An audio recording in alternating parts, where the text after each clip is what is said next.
Hello friends. आज हम शिक्षा निदेशालय राष्ट्रीय राजधानी क्षेत्र दिल्ली द्वारा जारी की गई वर्कशीट नंबर 54 का अध्ययन करने जा रहे हैं। विषय विज्ञान है, कक्षा 10th है। आज हमारा नया टॉपिक स्टार्ट हुआ है, प्रकाश परावर्तन तथा गोलीय दर्पण। देखिए यहाँ पर प्रकाश परावर्तन तथा गोलीय दर्पण, यह आपका नया टॉपिक स्टार्ट है। तो देखिए बच्चों, पहले तो मैं आपको बता देता हूँ कि इस संसार में कोई भी वस्तु हमें प्रकाश के बगैर दिखाई नहीं देती। जब कोई वस्तु जिस प्रकार का प्रकाश परावर्तित करती है वो वस्तु हमें उसी प्रकार की दिखाई देती है। ओके, अब देखो यहाँ पर है, प्रकाश वह ऊर्जा है जिसके द्वारा हम वस्तुओं को देख सकते हैं। यानी कि प्रकाश के बगैर हम कोई वस्तु को नहीं देख सकते। जैसे कोई वस्तु प्रकाश का परावर्तन करेगी तो हमें दिखाई देगी, और वो जिस रंग का प्रकाश परावर्तित करेगी उसी रंग की वो दिखाई देती है। प्रकाश को गमन करने के लिए माध्यम की आवश्यकता नहीं होती है। प्रकाश को गमन करने के लिए माध्यम की आवश्यकता नहीं होती। प्रकाश की चाल निर्वात में सबसे अधिक होती है। वो कितनी होती है? 3 × 10⁸ मीटर पर सेकेंड। ओके, जो सर्वाधिक होती है। प्रकाश किसी सतह से टकराकर वापस आना प्रकाश का परावर्तन कहलाता है। देखो बहुत ही इंपॉर्टेंट चीज है। एक घटना होती है प्रकाश में, प्रकाश परावर्तन, और प्रकाश परावर्तन के द्वारा ही हम किसी वस्तु को देख पाते हैं। प्रकाश का किसी सतह से टकराकर वापस आना प्रकाश परावर्तन कहलाता है, जैसा कि दर्पण में होता है। ओके बच्चों, अब देखिए दर्पण कितने प्रकार के होते हैं। दर्पण 3 प्रकार के होते हैं, समतल दर्पण, गोली और वैसे आप देख लीजिए 2 प्रकार के। ऐसे तो एक तो समतल दर्पण होता है और एक गोलीय दर्पण होता है। प्रकाश दर्पण 2 प्रकार के हो गए वैसे। एक तो होता है समतल दर्पण, कौन सा? समतल। और दूसरा है गोलीय। अब गोलीय दर्पण 2 प्रकार का हो जाता है। एक तो उत्तल, कौन सा? उत्तल। और एक अवतल, एक हो गया अवतल। तो गोलीय दर्पण 2 प्रकार के होते हैं, उत्तल और अवतल। और एक समतल दर्पण और एक गोलीय दर्पण। यानी दर्पण 2 प्रकार के हो गए, समतल दर्पण और गोलीय दर्पण। तो गोलीय दर्पण के फिर 2 टाइप है, उत्तल दर्पण और अवतल दर्पण। ओके बच्चों, तो हम यहाँ पर पढ़ रहे हैं गोलीय दर्पण। ओके, कौन सा दर्पण? गोलीय दर्पण। अब गोलीय दर्पण में अवतल दर्पण, उत्तल दर्पण। अब देखिए बच्चों, आपको मैं बता देता हूँ अवतल दर्पण। अवतल दर्पण इस प्रकार का होता है, जैसे कोई दर्पण है इस प्रकार से, ये दर्पण है एक, ठीक है। ये पॉलिश की हुई सतह है और ये चमकदार सतह है। ओके, अब चम्मच का अंदर का भाग होता है, ये चम्मच है, इस प्रकार की चम्मच होती है। तो चम्मच का ये भाग अवतल होता है। धंसा हुआ भाग क्या कहलाता है? अवतल कहलाता है। और उभरा हुआ भाग क्या कहलाता है? उत्तल कहलाता है। अवतल, धंसा हुआ भाग अवतल, और उभरा हुआ भाग उत्तल कहलाता है। ठीक है, समझ में आया आपके? अब जो धंसा हुआ चम्मच का जो धंसा हुआ भाग होता है वो अवतल, और उभरा हुआ भाग होता है उत्तल कहलाता है। अब देखिए यहाँ पर देखो, अवतल दर्पण है, ठीक है, चमकदार सतह। ये चमकदार सतह होती है और एक पॉलिश की हुई सतह होती है। जो ये चमकदार सतह होती है इसे कहते हैं परावर्तक पृष्ठ। कौन सा? परावर्तक पृष्ठ, इसे हम कहते हैं परावर्तक पृष्ठ। और पॉलिश हुआ भाग रहता है वो तो बिना परावर्तक वाला पृष्ठ होता है। यहाँ पर भी जो ये चमकदार सतह है इसे हम परावर्तक पृष्ठ कहते हैं और ये पॉलिश की हुई सतह होती है। ओके, तो परावर्तक पृष्ठ होता है, चमकदार सतह होती है वो परावर्तक पृष्ठ होती है, वो प्रकाश का परावर्तन करते हैं। ठीक है। उच्च कोटि का पॉलिश किया हुआ सतह जिसे दर्पण अपने पर पड़ने वाले अधिकांश प्रकाश को परावर्तित कर देता है। आप प्रकाश परावर्तन के नियमों से पहले ही परिचित है। आइए इन नियमों को पुनः स्मरण करते हैं। यह आपने 9th में पहले ही पढ़ लिया होगा। अब देखिए हम इसमें आगे बढ़ते हैं कि प्रकाश का परावर्तन क्या है। ये छोटी कक्षाओं में आपने पढ़ चुके हैं आप। अब देखिए, अब मैं बता देता हूँ, ध्यान से देखना। यहाँ पर कुछ नियम है प्रकाश के परावर्तन के। क्या नियम है? तो दो नियम है। ओके, एक है आपतन कोण परावर्तन कोण के बराबर होता है। देखो, पहले तो देखो, आपतित किरण दर्पण के आपतन बिंदु पर अभिलंब और परावर्तित किरण सभी एक ही तल पर मिलते हैं। देखो, ये आपतित किरण है, ये किरण आपतित है और ये परावर्तित किरण है। कोई ये और ये दर्पण का भाग है और ये दर्पण का भाग है और ये परावर्तक पृष्ठ है। जब प्रकाश की किरण इधर से यहाँ आई तो वो इतने ही कोण पर परावर्तित हो गई। ओ ठीक है। तो आपतित किरण दर्पण के आपतन बिंदु, ये क्या है? आपतन बिंदु है। कौन सा बिंदु? आपतन बिंदु, जिस पे दोनों किरणें मिलती है। तो आपतित किरण दर्पण के आपतन बिंदु पर अभिलंब और परावर्तित किरण सभी एक ही तल में होते हैं और ये मध्य में होता है अभिलंब। ये तीनों एक ही तल पर होते हैं, आपतित किरण और परावर्तित किरण और अभिलंब। एक प्रथम नियम तो ये हो गया इसका। ठीक है बच्चों। सेकंड नियम है आपतन कोण।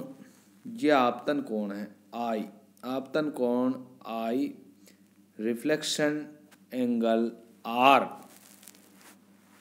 दोनों यानी कि कोण परावर्तन कोण के बराबर होते हैं। तो आपतन कोण और परावर्तन कोण दोनों बराबर होते हैं, आई बराबर आर। ठीक है। तो आपतन कोण परावर्तन कोण दोनों बराबर होते हैं, ये आप पिछली कक्षाओं में पढ़ चुके हो।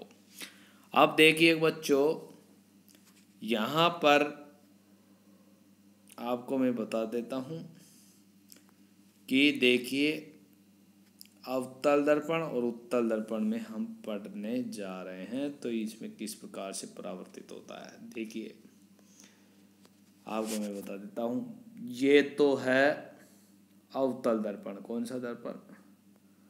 अवतल। और यह है उत्तल। ठीक है। जब इसमें आपतित किरण ऐसे है और परावर्तित किरण इस प्रकार से, ये वक्रता केंद्र है, ये मुख्य फोकस है, इससे गुजर जाती है। उत्तल दर्पण में यहाँ पर यह आपतित किरण इस प्रकार से आई और ये अंदर आभासी अंदर पहुंचती है मुख्य फोकस पर, फिर वापस रिटर्न होती है, यानी कि ये यहाँ से वापस इधर रिटर्न होती है। तो अवतल दर्पण प्रकाश की किरणों को अभिलंब की ओर मोड़ता है, अभिसारी होता है, वो इकट्ठा करता है और उत्तल में फैला देता है। ओके बच्चों, ठीक है। अब देखिए यहाँ पर ये क्या करता है, इनको एक जगह लाता है, अभिसारी काम करता है, ये अपसारी का काम करता है। तो इसे अपसारी भी कहते हैं, अपसारी भी कहते हैं, इसे अभिसारी कहते हैं। ओके। अब देखिए हम इधर बढ़ते हैं आगे। गोलीय दर्पण द्वारा रेखा चित्र बनाने के नियम। आप देखो यहाँ पर गोलीय दर्पण द्वारा रेखा चित्र बनाने के नियम। तो यहाँ पर अवतल दर्पण है। अवतल दर्पण में जब ये किरण यहाँ आई और वापस ये अंदर की तरफ चली गई, यानी कि अभिसारी करता है, ये किरणों को एक जगह बांधता है, पुंज बनाता है अवतल दर्पण। और उत्तल दर्पण ये किरण है इसको फैला देता है। ओके बच्चों, हाँ, इसको कॉनकेव मिरर कहते हैं अवतल को, और इसको कॉन्वेक्स मिरर कहते हैं इंग्लिश में। ओके बच्चों, अब देखिए हम इसमें थोड़ा आगे बढ़ते हैं। कॉनकेव मिरर इस प्रकार से इसमें ये रेखा बनती है, ये रेखा चित्र बनता है, और इसमें कॉन्वेक्स में इस प्रकार से होता है।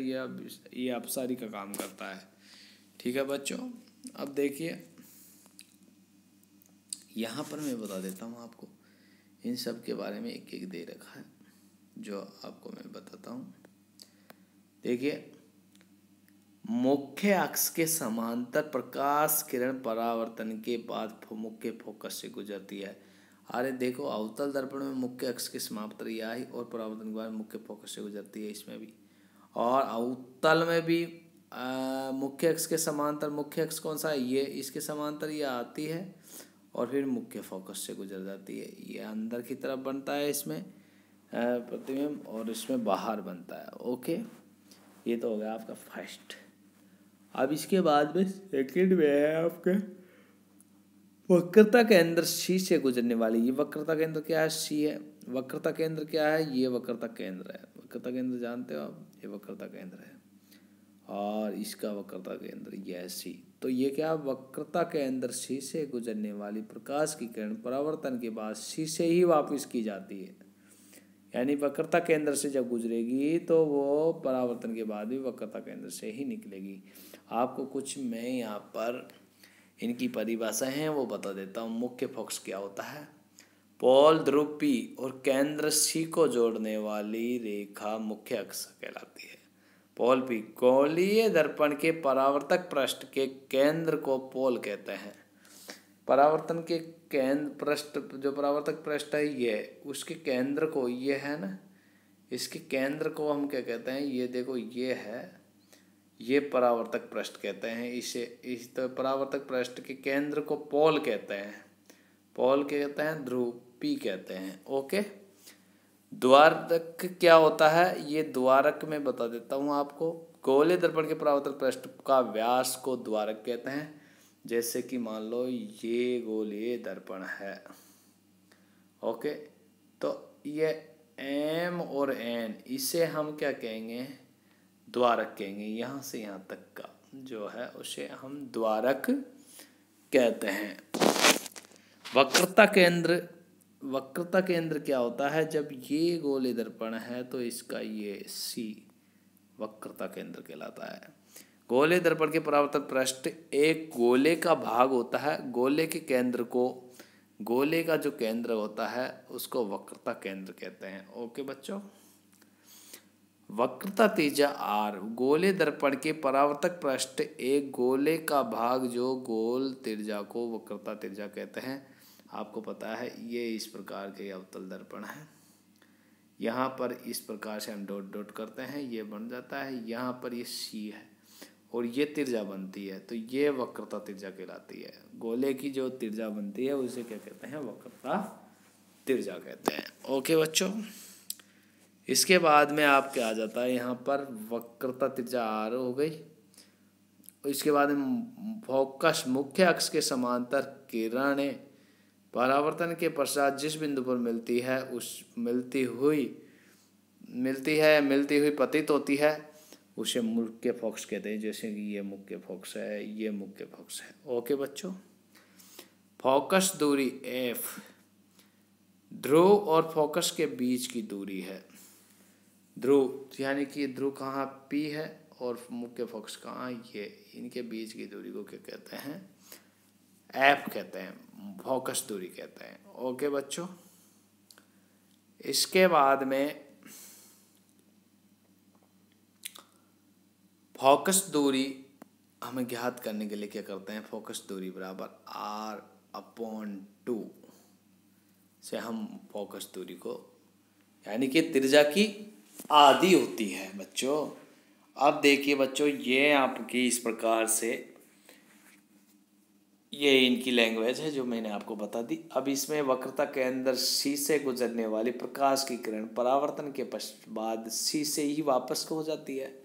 तो सी से परावर्तन के बाद में सी से ही वापिस हो रही है। देखो यहाँ पर भी सी से हो रही है, यहाँ भी सी से और जब मुख्य अक्ष के समांतर आती है तो वो फोकस दूरी, तो वो परावर्तन के पास फोकस से गुजरती है। किससे गुजरती है? फोकस से, मुख्य फोकस से गुजरती है। यदि उसके समांतर आते हैं तो मुख्य फोकस से गुजरती है और वक्रता केंद्र से गुजरने वाली, और वक्रता केंद्र से जब गुजरती है प्रकाश की किरण बाद में भी सी से ही यानी वक्रता केंद्र से ही जाती है।